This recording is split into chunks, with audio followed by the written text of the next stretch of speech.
Bonjour, je m'appelle Henri, je suis interne en radiologie en Normandie, actuellement à l'hôpital d'Avranches. Je vais vous expliquer l'intérêt central de la radiologie aujourd'hui dans cette épidémie de coronavirus et vous montrer quelques lésions du coronavirus sur les poumons au scanner. Je vous explique tout ça en 5 minutes. La radiologie a une place centrale dans la prise en charge des patients infectés au coronavirus parce qu'elle va nous permettre d'aller directement voir les lésions pulmonaires induites par le virus chez la personne infectée. Aujourd'hui, le test diagnostic de référence pour mettre en évidence le coronavirus, pour savoir si oui ou non une personne est infectée au coronavirus, c'est l'écouvillon nasopharyngé suivi d'une analyse par PCR. Cependant, on rencontre deux problèmes.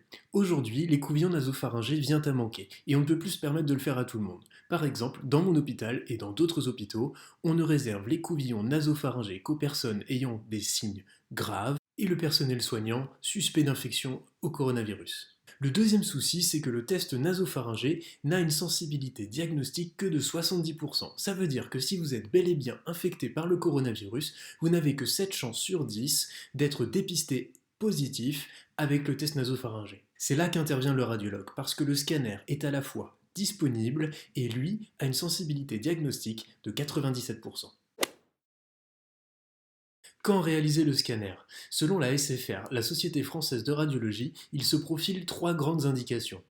Tout d'abord, les patients suspects d'infection au coronavirus et qui présentent des signes de gravité ou une comorbidité, comme l'asthme ou le diabète par exemple. Mais aussi si les délais ou disponibilité du test PCR vient à manquer, ce qui semble se profiler.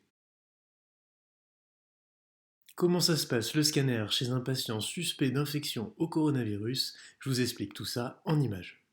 On peut voir ce patient arriver directement des urgences où les urgentistes ont relevé une suspicion d'infection au coronavirus, plus l'une des trois indications dont on a parlé précédemment permettant la prescription du scanner.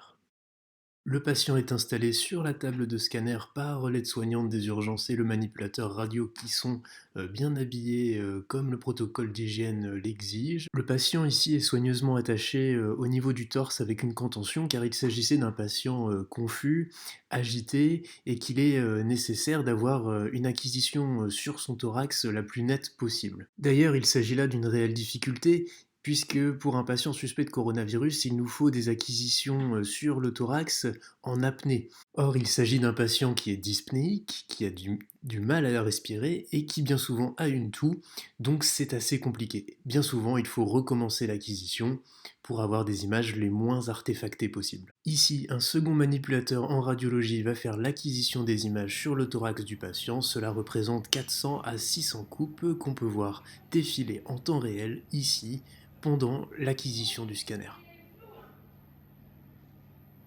Enfin, le manipulateur en radiologie qui est habillé doit parfaitement désaffecter la salle, de manière à ne pas laisser de coronavirus sur les surfaces du scanner et de risquer d'infecter les patients qui vont suivre. Petite parenthèse sur le protocole d'hygiène à suivre qui est très détaillé mais absolument systématique à respecter entre chaque patient. Voyez au final, pour s'habiller, il faut une charlotte, un masque, deux blouses, une paire de lunettes, une paire de gants, rien que ça. J'ai fait un arrêt sur image du scanner de notre patient, qui là en l'occurrence était un patient effectivement infecté au coronavirus avec des lésions pulmonaires que l'on voit aisément, ici un petit peu trop blanches, au bout des flèches. Sous un autre angle peut-être un peu plus parlant, ici un autre patient atteint de coronavirus, on peut voir les lésions pulmonaires à droite comme à gauche. Dans notre jargon médical, on parle d'opacité en verre dépoli diffus et bilatéral, c'est très caractéristique du coronavirus. Maintenant, à vous de jouer les radiologues. Il y a un scanner normal et l'autre chez un patient atteint du coronavirus. À vous de trouver lequel est lequel.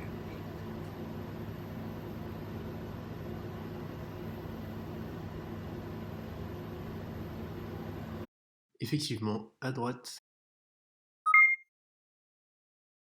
J'espère que ces images vont vous marquer et qu'elles vont vous permettre de réaliser que c'est effectivement une maladie grave. Certes, plus de 50% des personnes infectées vont rester asymptomatiques, mais parmi celles qui vont être symptomatiques, il y a 1 à 3% de mortalité. Et bien sûr, sans oublier les patients qui vont aller en réanimation de tout âge, comme ceux dont je vous ai montré les scanners par exemple.